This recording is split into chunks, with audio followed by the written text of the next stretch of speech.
یوټیوبران دا سوال لري، د هر چا نه دا پوښتنه کوي، وایي موږ ویډیوګانې جوړوو، بهترینو کوالټي کې ویډیوګانې جوړوو، خو زموږ چینل نه وایرل کیږي ورسره، په داسې حال کې چې موږ د خپل چینل SEO هم جوړه کړې ده، موږ د خپل چینل ته ښه هیشټیګ هم ورکوو، ښه ټایټل هم ورکوو، ښه تمنیل ورکوو، خو زموږ چینل بیا هم وایي ورسره نه ټرینډ کیږي، چینل هم رینکینګ ته نه راځي.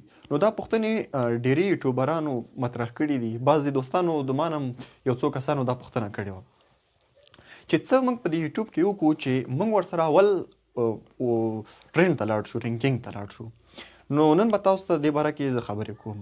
اول کار تاسو ته دا مهم دی چې که تاسو یوټیوبران هستئ یا ټکنیکل هستئ یا تفریحي ویډیوګانې جوړوئ، کوشش وکړئ د ورځې مطابق مخې ته لاړ شئ. د ورځې چې څه شی سرچ ورپسې خلک یوټیوب کې کوي، مثلا زه تاسو ته اوس مثال درکړم، نن سبا کې څو ورځې مخکې پټان فلم راوتلی دی، تر اوسه لا یوټیوب ته نه دی پورته شوی، سمه ده.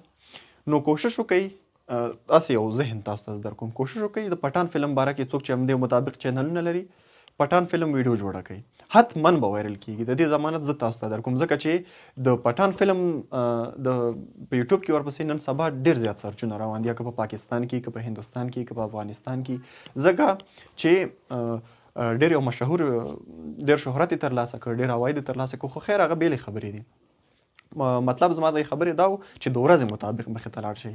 یا که تاسو چینل لرئ او مونوټایز شوی دی، خو په نن سبا کې ستاسو چینل لږ کمرنګه شوی دی، ویوز نه اخلي، سبسکرایبر نه اخلي، نو کوشش دا وکړئ چې خپل چینل ته مو نور بخښونه ویډیوګانې را اپلوډ کړئ، تر څه وخته پورې چې تاسو ورسره بیرته ټرینډ ته لاړ شئ، بیرته وایرل ته ورسره لاړ شئ.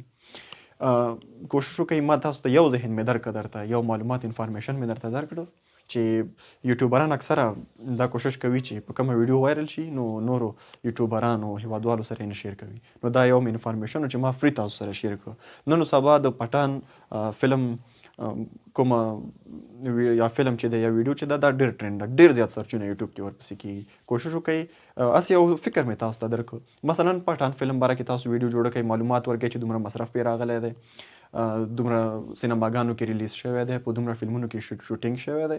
نو د پاسه په یو بهترین تمنیل ورته جوړ کړئ، د پټان فلم یو تمنیل پې ووهئ، که ټایټل یې ورته لیکئ، ټایټل یې مختصر ټایټل ورته ووهئ، فرض مثال پټان مووي، بیا سلش ورکړئ ورته انفارمیشن، مثلا معلومات د پټان د فلم.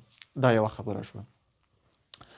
نو دا کوم معلومات چې ما تاسو ته درکړه دا د یوټیوبر دپاره مکمل معلومات دي. مثلا څو ورځې مخکې په افغانستان کې دا خبره ډېره مخکې وه چې د برق په باره کې چې برق ولې نشته، نو تاسو باید کوشش کړی و چې د برق په باره کې ویډیوګانې جګې کړئ. داسې مخکې راځئ، مخ وختو کې افغانستان کې یو ډېر ښایسته موټر جوړ شوی و، نو تاسو باید کوشش کړی و چې د موټر باره کې ویډیو ورکړې وه، ځکه په هماغه وخت کې د افغانستان موټر پسې ډېر زیات سرچونه په یوټیوب کې شوي وو.